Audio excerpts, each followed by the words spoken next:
Hello guys, welcome to B exam ready YouTube channel.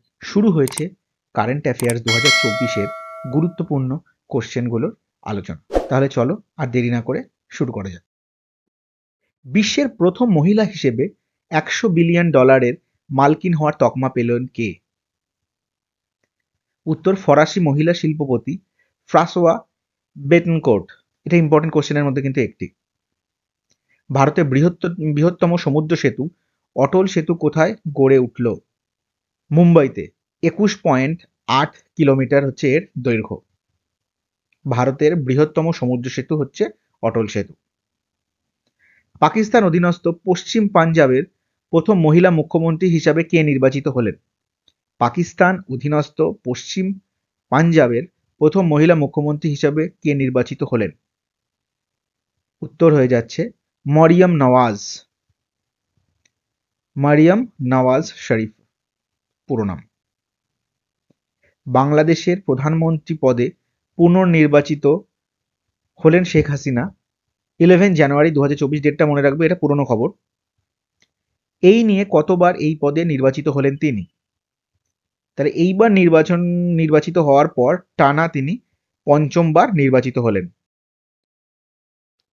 সম্প্রতি ফ্রান্সের সর্বোচ্চ নাগরিক সম্মান knight of the Legion of the Honour পেলেন কোন ভারতীয় ব্যক্তিত্ব?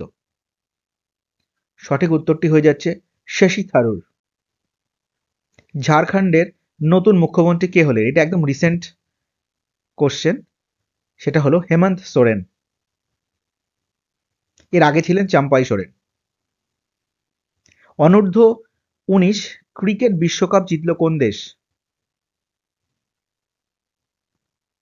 সঠিক উত্তর হয়ে যাচ্ছে Australia. Under 19 cricket world cup যে খেতাব সেটি জিতল অস্ট্রেলিয়া। কোন দেশের প্রেসিডেন্ট পদে উপর্যুপরি চতুর্থবার নির্বাচিত হলেন আজালি আসুমানি? কমোরস। এটা হচ্ছে আফ্রিকার একটি দেশ।